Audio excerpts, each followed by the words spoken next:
바울 일행이 드디어 구조가 되었습니다. 이제는 바울 일행이라고 말해도 별로 이상하지 않죠. 그죠? 처음에 출발할 때 바울은 죄수 신분, 여러 죄수 중에 어쨌건 한 명이었는데 그 항해가 계속되고 풍랑이 있고 그 풍랑이 정돈돼 가는 과정에서 이제 그들 276명은 바울 일행이 되었습니다. 그리고 그들이 도착한 곳은 멜리데라고 하는 섬, 지금으로 말하면 몰타라는 섬 이름 들어보셨죠? 바로 그 몰타라고 하는 섬이 성경에 나오는 멜리데라고 하는 곳입니다. 1절을 보면 그렇게 말하죠. 그래서 우리가 구조된 후에 알았다. 그 섬이 어디였냐면 멜리데, 몰타라고 하는 섬을 우리가 구조된 그곳이라는 것을 그때 알았다. 이렇게 말하고 있습니다. 구조받은 건 좋은 거겠죠. 이게 그들한테 구조받은 게 과연 좋은 걸까? 그러면 누가 놀려? 막 이럴 수도 있지만 조금 냉정하게 영원의 시각에서 보면 구조받은 것이 좋은 것인지는 아직 모르는 것입니다. 심지어 여러분, 예수님은 유다를 향해서 차라리 네가 이 땅에 태어나지 않았더라면 더 좋을 뻔했다 그러셨잖아요.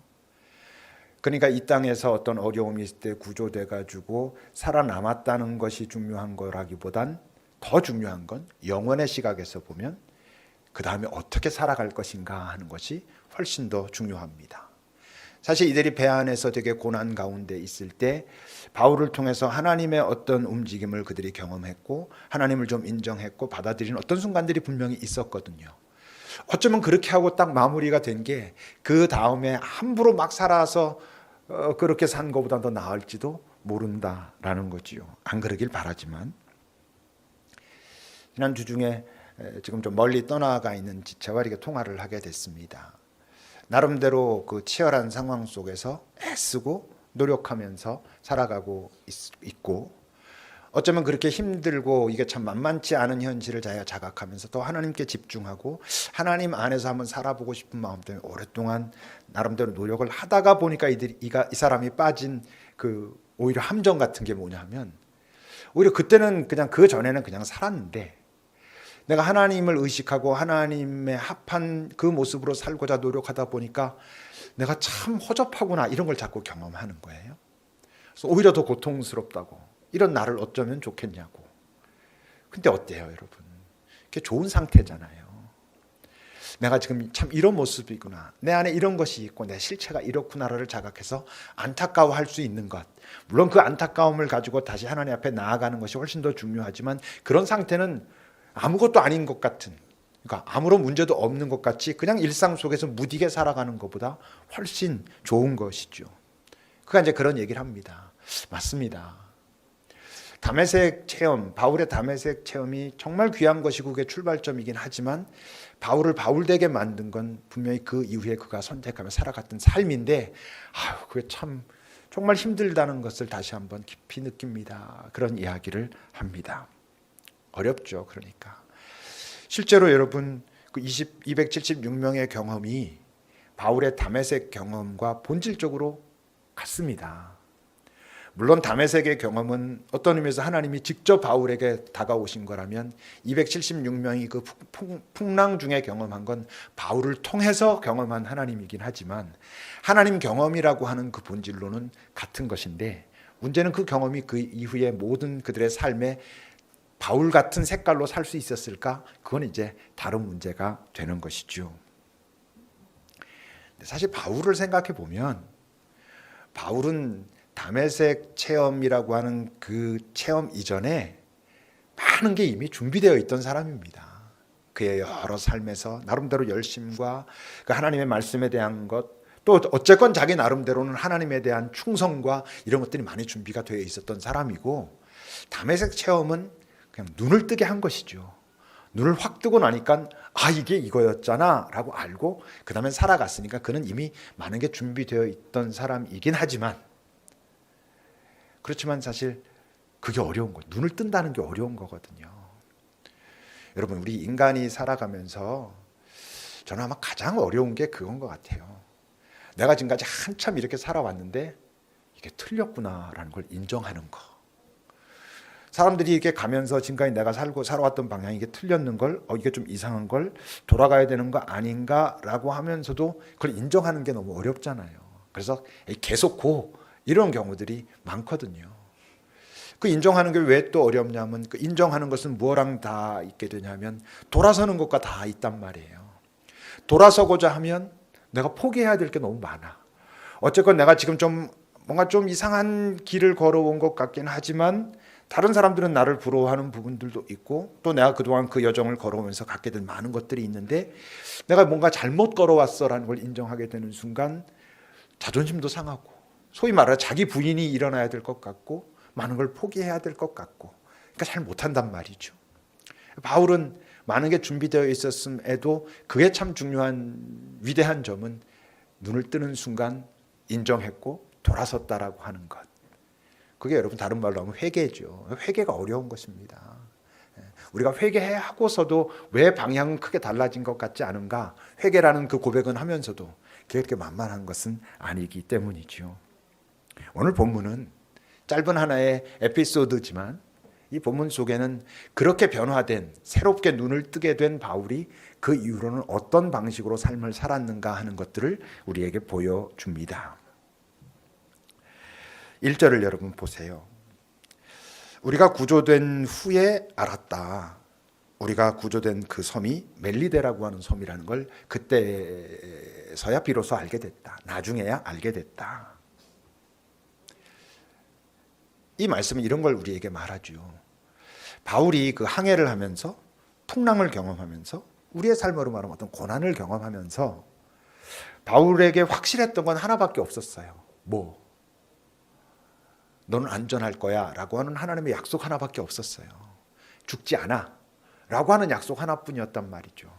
이 말씀에서 내가 구조된 뒤에 보고 나니까 어떤 섬에 걸리게 된 거고, 그 섬은 멜리데, 몰타라고 하는 섬이었다라고 하는 고백은 뭘 그 안에 의미를 담고 있냐 하면 언제 구조될지, 어떤 방식으로 구조될지 바울은 모르고 있었다는 거예요. 그냥 안전할 거라고 하는 약속 하나 갖고 있었지. 여러분, 우리가 뭐 계속 자주 말하지만 고난 자체도 힘들지만 이게 언제 끝날지 몰라서 더 힘들잖아요. 또 이게 어떻게 하면 해결이 될지 그 방법이 쫙 뭔가 스케줄이 나와 있으면 힘들어도 막 갈 텐데 그 스케줄을 모르니까 우리가 힘든 거잖아요. 근데 실제로 바울은 그의 이전의 모든 그 전도의 그 여행들도 보면 언제 어떤 일이 어떻게 벌어질지는 몰랐어요. 그가 어려운 일을 당했을 때도 그 어려운 일이 언제 해결될지도 몰랐고 그게 어떤 방식으로 해결될지도 몰랐죠. 그는 그냥 어떻게 했냐면 그 약속을 붙들고, 어떤 약속? 안전할 거야 라고 어떻게 생각해보면 매우 추상적인 그 약속 하나를 붙들곤 그 약속을 신뢰하면서 뭐 했냐면, 그럼 지금 내게 벌어진 이 상황 속에서 나는 어떻게 할까? 다른 말로 하면 그냥 그 순간을 살았어요.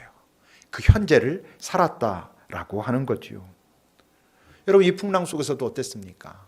그냥 밤이어가지고 아무것도 할 수 없을 땐 바울은 그 하나님께서 안전할 거야라고 약속하신 그 약속을 믿곤 버텼어요. 그냥 할 수 있는 게 없었으니까.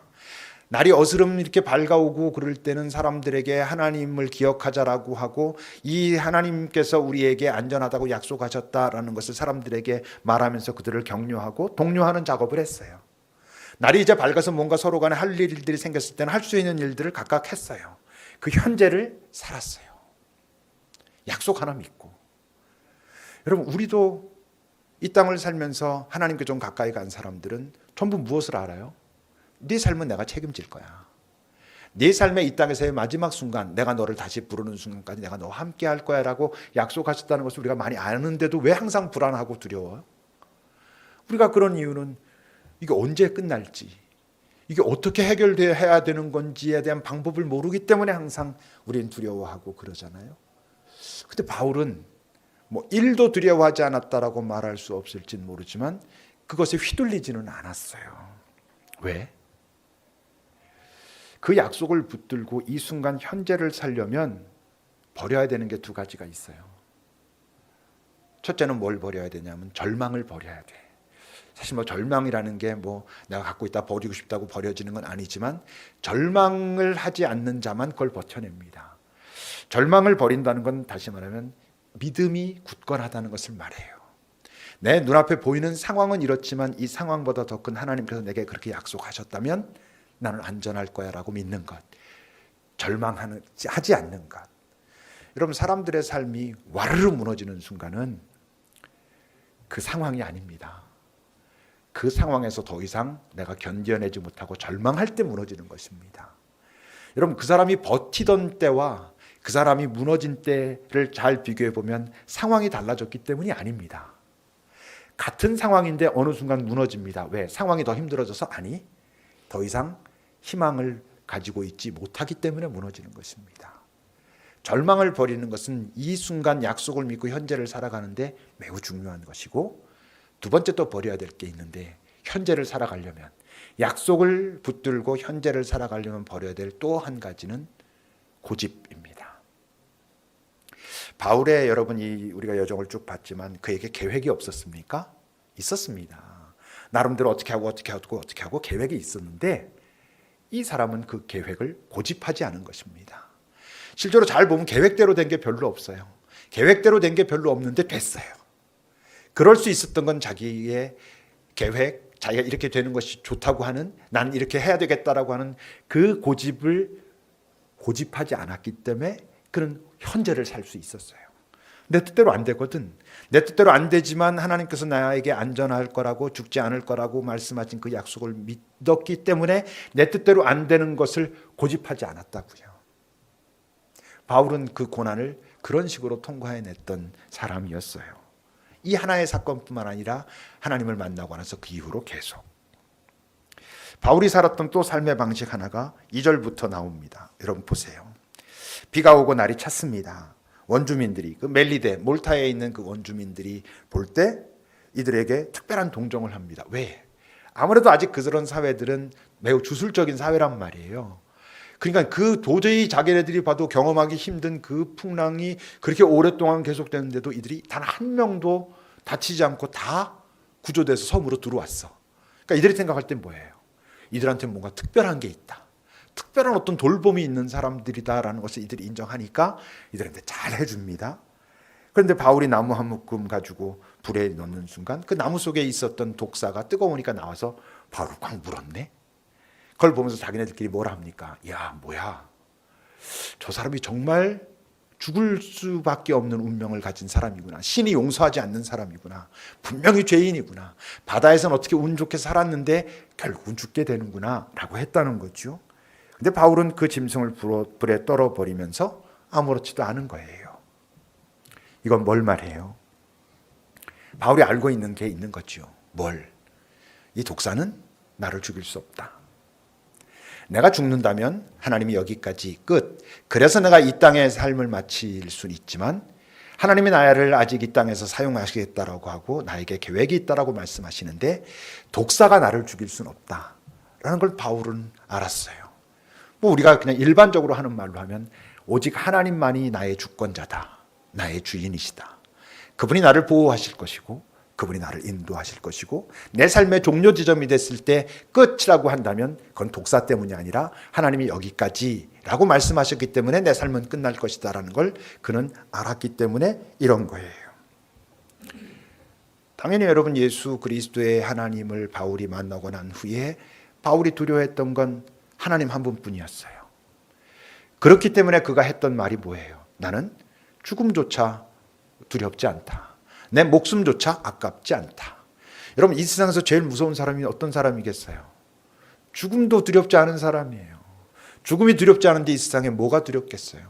많은 사람들이 자기가 갖고 있는 건 마지막에 자기 목숨과 관련된 부분일 때 다 내려놓고라도 그거는 지키겠다라고 하는 거잖아요. 왜 사람들이 목숨 걸고 산다고? 목숨이 중요해서 목숨 걸고 사는 거예요, 여러분. 근데 이 사람은 진짜로 이 땅에서 나의 호흡이 끊어지는 것 자체는 난 두렵지 않아. 이러고 살았거든요. 오직 하나님만을 두려워했어요. 근데 여러분 생각해 보셔요.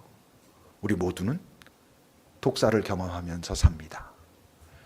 무엇이 나를 뭅니다. 어떤 사람이 나를 물고 있을 수도 있고요. 돈이 나를 물고 있을 수도 있습니다.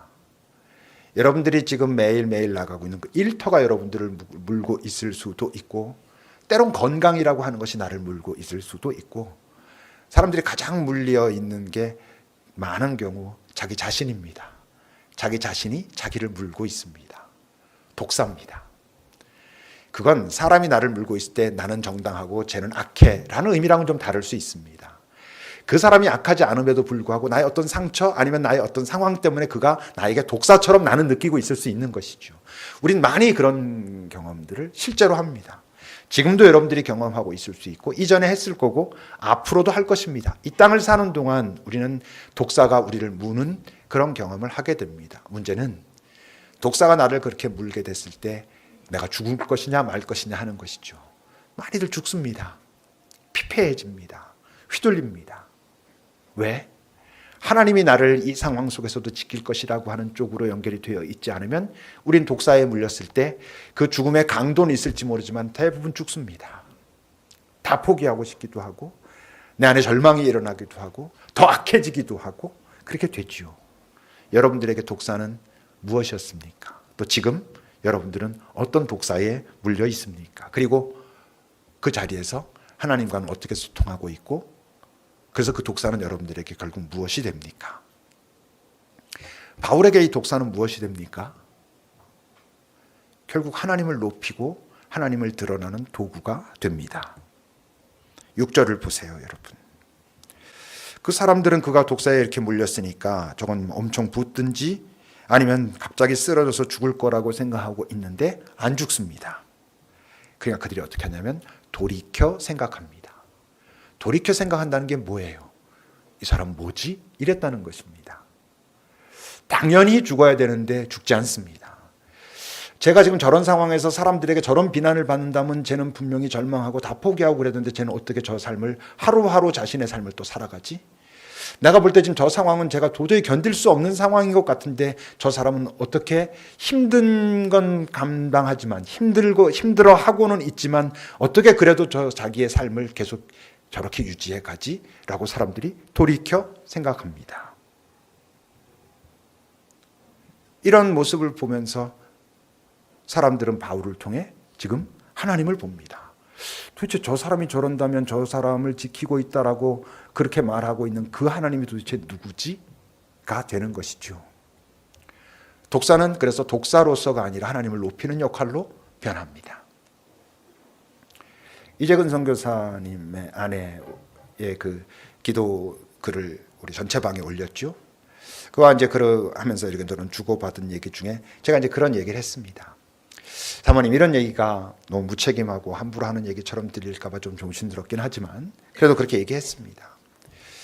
사모님, 어디 계시든지 계속 태국에 계실 수도 있고 아니면 한국에 나와야 될 수도 있고 여러 상황들이 있을 수 있지만 잘 감당해 주시길. 그래서 이 다음에 어떤 순간 우리 모두가 결국 이렇게 되는구나 라고 말할 수 있게 되기를 바랍니다. 우리도 기도하고 함께 할 수 있는 부분들 함께 하겠습니다. 그렇게 이야기했습니다. 이재근 선교사의 죽음은 독사죠. 고통스러운 일이고 아픈 일이고 당황스러운 일이잖아요. 특히 그 조은영 사모님이나 예성이 17살 먹은 그 아이에겐 독사입니다. 독사에게 물린 것이죠. 그런데 어느 날 그런 상황들이 하나님을 인정하게 되고 결국 하나님이 이렇게 하셨구나. 이재근 선교사를 그렇게 사랑하신 거였구나. 이 가족을 이렇게 사용하시는구나. 영원의 나라에서 이들은 참 하나님 앞에서 칭찬받으며 기뻐하겠구나라고 그렇게 될 거라는 것을 우리도 보고 우리가 함께 기뻐할 수 있도록 인도해 주십시오. 도와주십시오. 그런 이야기들을 나눠드렸습니다. 우리의 삶엔 독사가 있습니다. 이 땅 사는 동안 독사를 피할 수 없습니다. 계속 말하지만 나는 항상 정의롭고 그것이 악하기 때문이 아닙니다. 때론 내가 악하기 때문에 선한 것이 내게 독사처럼 다가오기도 하지요. 그때 하나님을 기억해야 어떤 상황이든 그래야 여러분 그 독사를 통해서 우리는 하나님을 더 깊이 경험하고 그 독사를 통해서 하나님을 더 깊이 경험하는 나를 통해서 사람들은 하나님을 경험합니다. 그런 사람들이 갖게 되는 능력이 있습니다. 치유의 능력입니다. 7절부터 보세요. 이 섬에서 가장 높은 사람, 추장이죠. 보볼리오라고 하는 사람이 토지도 많이 있고 사람들을 다 초청해가지고는 사흘이나 그들을 머물게 했습니다. 근데 그 아버지가 열병과 이질에 걸려 누워 있었습니다. 바울이 들어가서 기도합니다. 안수합니다. 나았습니다. 사람들이 그걸 보고 아픈 사람들 다 와가지고 바울에게 나 좀 고쳐달라고 그러고 바울이 고칩니다. 여러 번 말했지만 저도 이런 능력이 있으면 참 좋겠다. 목회하기 참 쉬울 것 같아요. 그죠? 아픈 사람들 딱 기도하면 빡빡 낫고, 명희 오늘 안 왔나? 허리에 대고 딱 기도하면 허리 빡 낫고, 우리 윤지 뭐 아픈 거 탁 낫고, 여러분들 뭐 다 나으면 진짜 내가 폼도 잡고 멋있게 할 텐데, 하나님은 제게 그런 능력을 주시지 않았습니다. 정확하게 아시는 거죠. 저는 그렇게 되면 틀림없이 교만해지고 나빠져. 대부분이 그렇습니다. 이 시대에는 이런 일이 벌어지면 어떻게 돼야 된다고? 병원 가야죠. 병원도 하나님께서 허락하신 소중한 우리에게 주신 은총이고 선물이거든요. 다만 기도해야죠. 하나님, 이 친구가 이렇게 아파서 병원에 갑니다. 그래서 그 의사를 하나님께서 직접 붙드시고 그의 손을 그가 가지고 있는 재주에 당신의 능력을 더하셔서, 그리고 그가 사용하는 모든 약이나 모든 진단의 과정에 하나님께서 그를 지혜롭게 하셔서 인도해 주십시오라고 우리의 기도와 그가 가지고 있는 기술이 합해져서 치유를 이뤄가는 것이 맞습니다. 그렇다면 우리는 의사들이 치유하고 우리는 그냥 기도하는 것으로 되는 걸까? 그러진 않은 것 같아요. 우리 모두는 치유의 사명을 받은 사람들입니다. 그럼 우리는 어떻게 치유를 할까? 뭐 방법은 다양할 겁니다. 그 아파하고 어려워하고 있는 사람의 상황에 따라서도 다를 것이고, 내가 가지고 있는 능력과 감당할 수 있는 그 분량에 따라서도 다 다르겠죠. 그런데 여러분, 치유가 일어나고 있다라고 한다면 공통점이 있습니다. 그 아픈 사람이 경험하게 되는 게 있습니다. 그게 뭐냐면 내가 혼자가 아니구나. 그 마음을 자기가 진짜로 알게 되면 치유는 일어납니다. 어떤 형태의 치유로건 일어납니다. 병은 그가 이 땅에서의 삶의 마지막이 됐기 때문에 삶을 마감한다 할지라도 그 순간까지 내가 혼자가 아니구나라고 하는 그것은 그가 충분히 힐링된 상태에서, 위로받은 상태에서 삶을 잘 마감할 수 있게 도와줍니다. 내가 혼자가 아니구나. 다들 그런 어려운 때가 있지 않았습니까? 그 어려운 때 여러분들로 하여금 다시 한번 해보자라고 마음먹게 한 그 지점이 어디였습니까? 아마 대부분 그 상황들은 다 다를지 모르지만 내가 혼자가 아니구나라는 것 아니었겠어요? 제게도 그렇습니다. 저도 되게 힘들고 아프고 여기서 그만할까? 이런 어떤 순간 나로 하여금 다시 일어나게 한 건 혼자가 아니구나라고 하는 그런 것들이었습니다. 저는 우리 기도회에 대한 그런, 여러분들이 생각할 땐 목사님 허황된 꿈을 가지고 계시군요, 이럴지 모르지만 저는 꿈이 있습니다.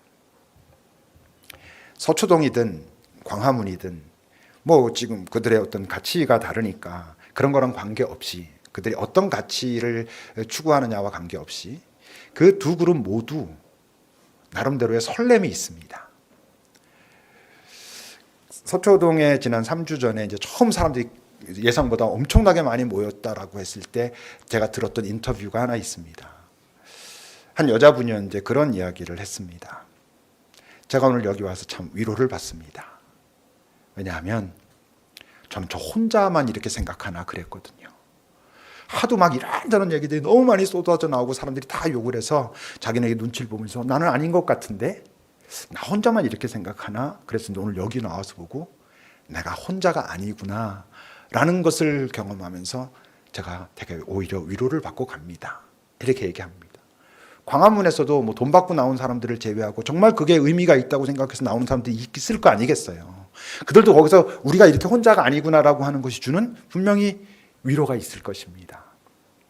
근데 여러분, 만약 우리 기도회가 만약 서초동에서 토요일 날 모인다 그러면 이미 그 전에 버스들 대절하고 저 지방에서부터도 그날 가야지 하고 동그라미 쳐놓고, 빨간 동그라미 쳐놓고 막 몰려듭니다. 막 설렘을 가지고 몰려듭니다.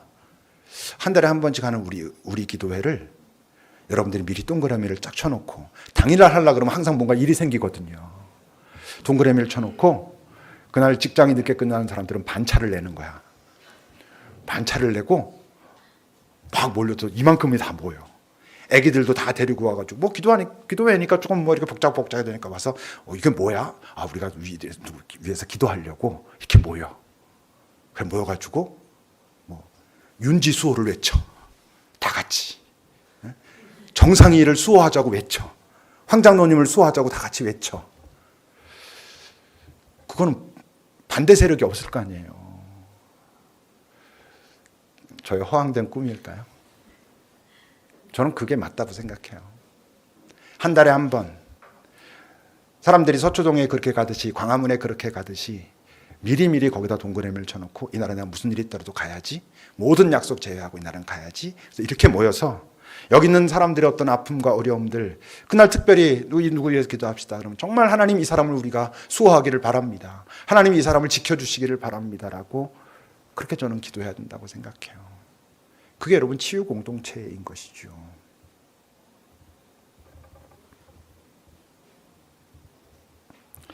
바울은 그것뿐만은 아니었습니다. 바울은요, 정말 그 고난 속에서 그렇게 하고 독사를 만났을 때 그렇게 하고 사람들을 치유하기 위해서 나름대로 자기가 할 수 있는 많은 것들을 하면서도 그 사람은 쉴 수 있을 때는 잘 쉬었던 사람이죠. 10절을 여러분 보시면 후한 예로 우리를 대접하고 떠날 때 우리 쓸 것을 배에 실었다. 그 장면을 잘 보세요. 그 위에도 그 추장이 데려다가 사흘 동안 이렇게 대접했을 때 대접을 했었다. 바울이 어땠을 것 같아요? 난 사명에 있는 사람이고 나는 검소해야 되니까 아무것도 누리면 안 돼 이랬을까? 충분히 뭐 즐거워하고 쉬고.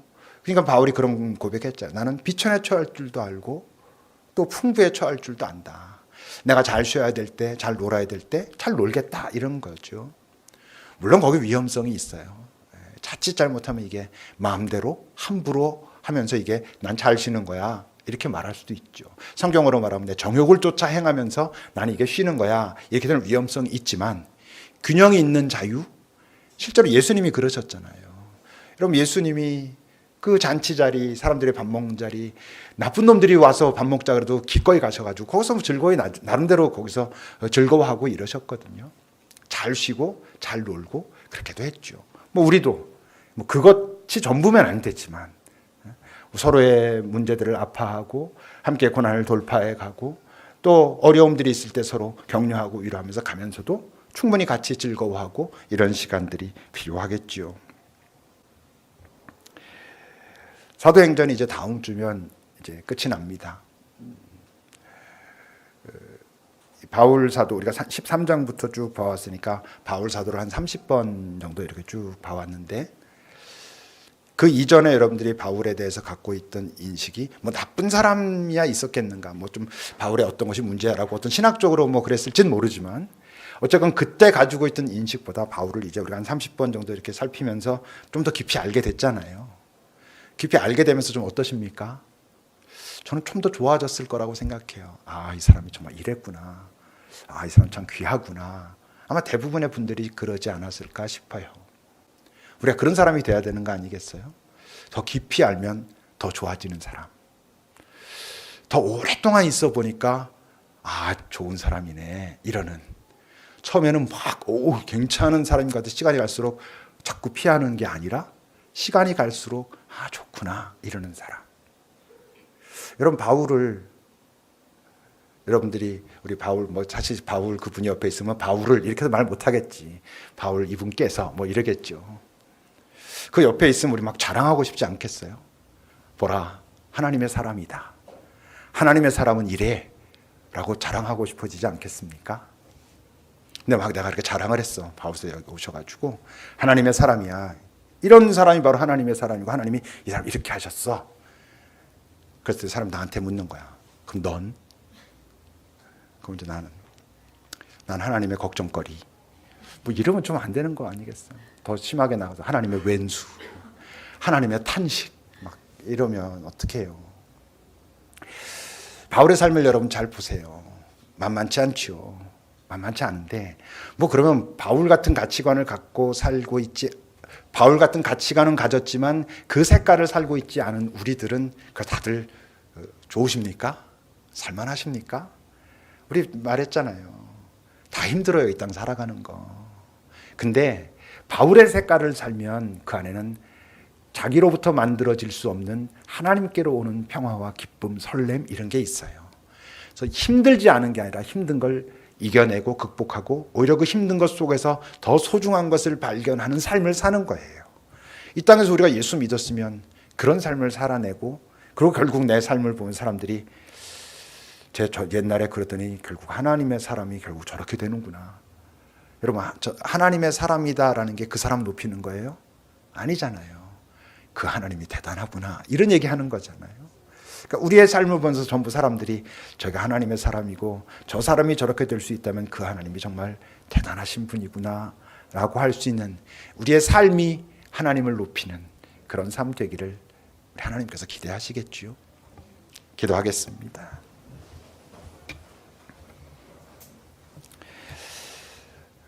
나는 고난이 다가오면 어떻게 대처해 가는지, 지금까지도 그랬고 앞으로도 그렇고 지금도 그런데, 독사가 나를 물 때 나는 그 독사보다 더 큰 하나님을 의식하며 살고 있는지, 나는 치유받고 치유하며 그렇게 서로 위로하고 격려하며 살아가고 있는지, 사람들이 날 보고 하나님의 사람이다 라고 축복하고 놀라고 그럴 수 있는지 잠시 돌아보겠습니다.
하나님, 우리들 모두 그저 하나님의 걱정거리로만 끝나지는 않기를 바랍니다. 하나님의 탄식, 더 나아가 하나님의 슬픔으로 되지 않을 수 있기를, 우리 모두 이런저런 부족함이 있음에도 그래도 하나님의 사랑은 뭔가 저게 다르구나 라고 할 수 있는 그런 우리들이 되기를, 내가 뭐 높아지고 폼 잡으려고가 아니라 부족한 내 삶을 통해 하나님이 드러나고, 나의 모든 부족함에도 그 부족한 사람을 결국 만지시고 사용하시는 하나님의 위대함이 내 주변에 있는 사람들에게도 흘러갈 수 있기를, 그러기 위하여 어차피 우리가 이 땅 살아가는 동안 여러 풍랑을 경험할 텐데 약속을 믿고 오늘을 살 줄 아는 절망과 고집을 버리고 기꺼이 하나님 앞에 내 한 걸음을 맡기는 우리들이 되게 하소서. 수없이 많은 독사들이 내 주변에 있는데, 내가 독사가 될 때도 있는데, 그 모든 것들 속에서 더 크신 그 사랑의 하나님을 놓치지 아니하므로 그런 어려움 속에서 오히려 하나님을 높이게 되는 그런 우리들이 되기를, 서로 격려하고 위로하고 넌 혼자가 아니야 라고 말해줄 수 있는, 내 주변에 나를 혼자 두지 않는 많은 사람들이 있다는 것을 알고 감사할 수 있는 우리들이 되기를, 그런 가운데서 또 함께 즐거워하고 놀며 이 세상에서 우리가 건강하게 누릴 수 있는 것들을 잘 누리는 정말 복된 인생들, 복된 공동체 되기를 하나님 간절히 바랍니다. 예수님의 이름으로 기도합니다. 아멘.